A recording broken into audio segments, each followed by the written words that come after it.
as hot as Florida has been, there's a very, very hot team in New York right now. And that would be the New York Yankees. I was the one that told all the fans not to give up on Aaron Boone, not to give up on Brian Cashman. And now Yankee fans should be looking at the New York Yankees and saying that this team not only could be a World Series champion, could be one of the greatest teams in Major League history. They're on a record pace right now. The last time the Yankees were 41-17 this time of year was in 1998. Do you remember that, Speedy? No, I was 3 years old. That was when the Yankees won over 110 games. And the Yankees have a chance this year to win over 110 games. Everybody remembers what San Francisco did last year. I don't know how many wins they had. The Yankees have looked better than that hot San Francisco team did, especially in the second half. Now, we don't know what the Yankees are going to do moving forward with the injuries that they could have. They've stayed pretty healthy this year. It's crazy. Aaron Hicks is still healthy. Aaron Judge is on a record pace. He could be the first player to hit over 61 home runs,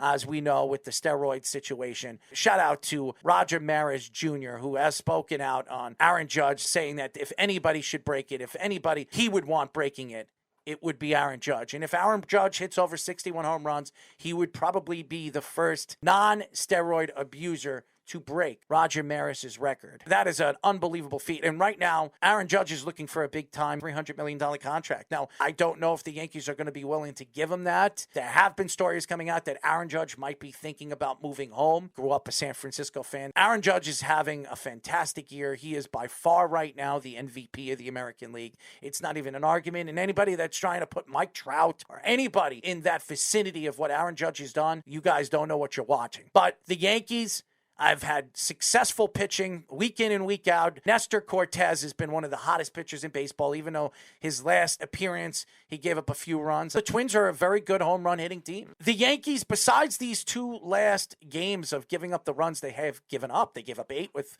Nestor Cortez, and then Garrett Cole, the great Garrett Cole, who the last 3 games before this one, he's given up no runs, had a real big dud and gave up 5 home runs, back-to-back home runs against the Twins, but the Yankees still pull off a win. 10-7. There's something about this Yankee team that I haven't seen in a very long time. And the last time I saw a Yankee team play the way they have, especially not losing multiple games in a row, I don't even remember the last time the Yankees lost 3 games in a row this season. The Yankees have looked like the 2000 Yankees when they won the World Series against the New York Mets. And that 98 Yankees team was just dominant. Now, I don't know if this team is as good as that 98 Yankee team, and this pitching staff definitely isn't. But what we have seen with this team is they've stayed healthy. Aaron Boone has kept this bullpen really hot, very healthy. And this rotation has not been a dud rotation like everybody thought it was going to be. This bullpen has been the best in baseball. This rotation is the best rotation in baseball and is going on a record pace. Right now, if the season were to end, the Yankees, this rotation would have the best ERA in MLB history. They would have the best whip in MLB history. That's how good this pitching staff has been. And everybody had their what-ifs with Luis Severino and their what-ifs after what we saw with Garrett Cole putting up a dud in the wild card game against the Boston Red Sox last year in Boston. Or the what-if with Nestor Cortez after coming in the second half and starting for the New York Yankees, pitching the way he has.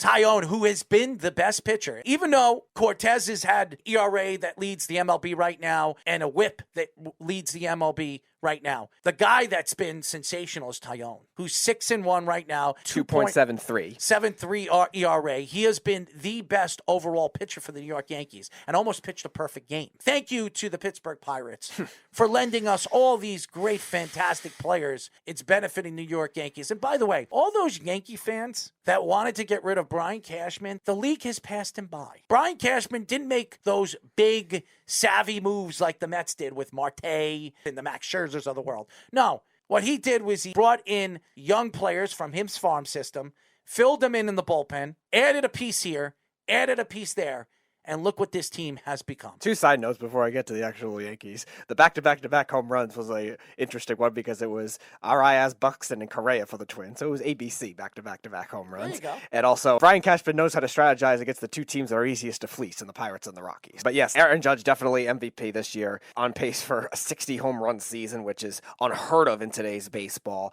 I think Ryan Howard was the last one to do it in 2007. Yeah, Aaron Judge had it close to his rookie year. He got over 50. Pete Alonso, his rookie year, over 50. 450, but beyond that, it's hard to get to that point, especially somebody with the durability issues that Judge has had. And he stayed healthy all season, which is a great sign for the Yankees, and done well at managing the ones that are normally injury prone, and that's a good sign. Anthony Rizzo has been healthy, 57 games. Giancarlo Stanton just got hurt recently, but before that was staying healthy, and he's had a great year. And the Yankees are doing more than just hitting home runs, too. They're getting on base. They're getting much better at bats. They're still striking out a lot, but still much more quality at bats. You definitely see a big difference in the offense as a whole from changing hitting coaches last year. But the starting rotation, yes, record-setting when you're saying Garrett Cole has the highest ERA in that rotation. That's when you know your rotation's good. 1.96 for Cortez. We mentioned Tyone. Montgomery 3.02 and Severino 2.8. Tyone and Montgomery, not heavy strikeout guys, but all the other ones have over 70 strikeouts too, which is a phenomenal start. Yes, and the Yankees lead the league in strikeouts as well. The Yankees have lead the league on home runs, strikeouts, wins, less losses. And right now, they're the hottest team in baseball. And yes, Aaron Boone still has a job. All those people that wanted to get rid of him.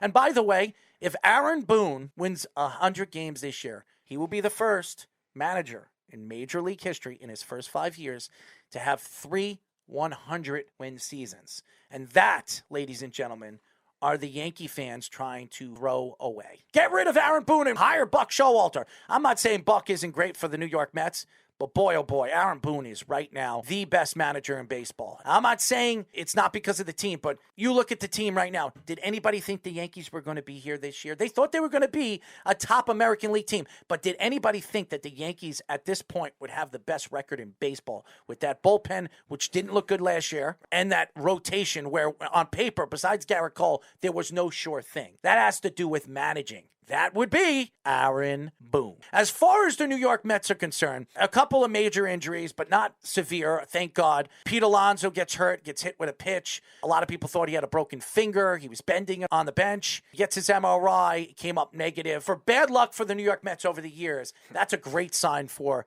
the organization. And then Marte with his hamstring. A lot of people thought it was significant. That's a good sign. He could be back in a week and a half. And Max Scherzer pitches a bullpen session. Looked really, really good. I believe that he's probably a week and a half, 2 weeks away. And Jacob deGrom is throwing the ball, which means he's not far away. And a lot of people thought he was going to be back sometime in June. I expect the third week of June, we'll see Jacob deGrom in that rotation. Jacob deGrom and Max Scherzer, that's what everybody was looking forward to seeing this year, back-to-back.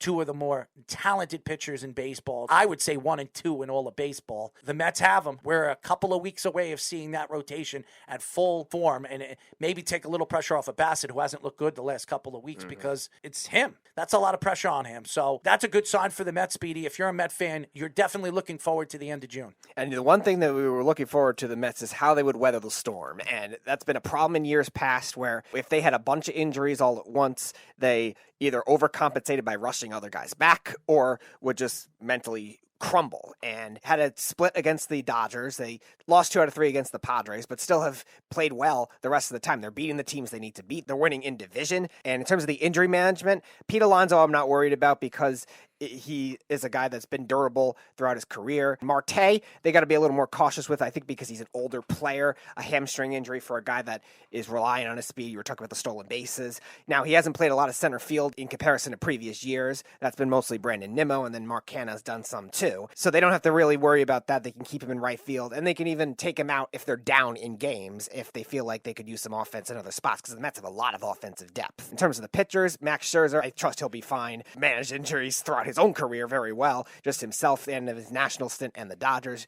And deGrom, he'll be back for the first time in almost a year when he comes back. So the Mets have to definitely be cautious with that. But so far, so good, weathering the storm. Pete Alonso played last night, and he had 5 at-bats and had 1 hit. And Brandon Nimmo has been absolutely hot for the New York Mets. And McGill came back last night as well. They're getting healthy at the right time. They're one of the hottest teams in baseball right now. They're 39-21. They have the second best record in the National League. It's a great story. When was the last time we saw the Mets and the Yankees on the top of their divisions? The Yankees have always been a dominant team. The Mets, they have a good year here, and then they have a bad year 3 years, and then they play well again, and then they have a bad 3 years. Right now, since Steve Cohen has taken over this team, it was a one bad dud year, obviously, because Francisco Lindor, maybe it was the pressure, and some of the other players that they brought in, they just couldn't get it done last year. But boy, oh boy, this year is just a completely different Met team. They've been fantastic. They've been fun to watch. They have a bunch of good young players on this team. Pete Alonso, Brandon Nimmo, still a fairly young team. Francisco Lindor, even Jeff McNeil's had a sensational year. And Jeff McNeil might be a trading piece for the New York Mets because he has been a 300 hitter this year, a natural 300 hitter throughout his career, except last year. He had a really bad year last year. Yeah, I think Luis Rojas really ruined him. He did well even before that with Callaway as manager and now with Buck Showalter. I think Rojas just tried to have him do too much pulling the ball. I think Jeff McNeil is in a very good position to be a top-end hitter in baseball again. Mark Canha has been sensational too, who's been a very important hitter for the Mets in that lineup. Last night had 2 hits and 3 RBIs again. He's been sensational. I think he leads the Mets in multi-hit games this year. It's crazy. With the Oakland Athletics last year, he had a great first half of the season and fell off the second half of the season, maybe because of injury. The Mets bring him in, and he's been a great acquisition for the New York Mets. And Steve Cohen, say whatever you want about him, he opened up his pockets in the offseason and has worked for the New York Mets. So if you're a Met fan right now and you're sitting here today looking at their record 39-21, if you're a Yankee fan right now and 42-17 beating the Cubs last night as well, you should be very excited. By the way, Clint Frazier said some very interesting things about the New York Yankees. Clint Frazier, while the Yankees were going into this series against the Cubs, designated for assignment. Clint Frazier, who had a lot to say about the New York Yankees, and then obviously he signed with the Cubs this offseason. For him to open his mouth and then get let go practically by the Cubs before this series just shows you the type of person that he is. Maybe Clint needs to keep his mouth shut, not speak, and let his bat do the talking, because his bat has done nothing but the sort. So I don't know why he keeps talking. Nobody cares what Clint Frazier has to say. Clint Frazier is not even on a baseball team right now. And for him to come out and take shots at the outfield of the New York Yankees right now, which, by the way, is hitting on all cylinders. Joey Gallo's hitting. Aaron Judge is one of the best hitters in baseball. Giancarlo Stanton's hitting. Aaron Hicks is hitting. I don't know what you got to say about the outfield of this New York Yankee team, which, by the way, the Yankees would have no room for you anyway. So for you to open your mouth and say the things that you say, why don't you just coast on and go somewhere else?